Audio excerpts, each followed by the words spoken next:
Did Julius Caesar exist? Did Cicero exist? Did Socrates or Aristotle or Mark Antony? Almost no one questions whether these people existed. So why is there so much controversy around the question, did Jesus exist?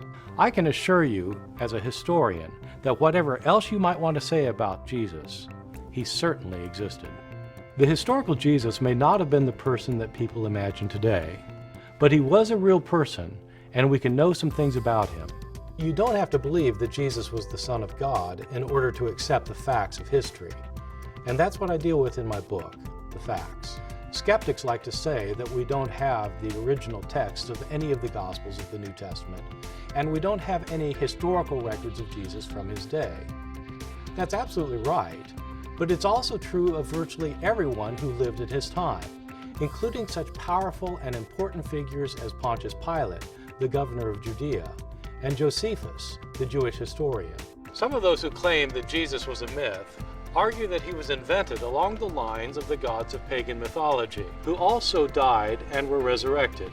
In my book, I show why that also cannot be correct. The evidence for the historical Jesus, as for Pilate and Josephus, is overwhelming when looked at through the impartial lens of the historian. At the same time, the historical record indicates that Jesus was not who most people believe he was. Like other Jewish preachers of his day, Jesus proclaimed that the world was controlled by forces of evil. But God was soon going to intervene in history and overthrow the forces of evil and destroy everything and everyone who was opposed to him. God would then set up a utopian kingdom here on earth. And Jesus said this was going to happen within his own generation. It obviously never happened. As a result, the followers of Jesus changed his story and altered his message. This is what led to the birth of Christianity.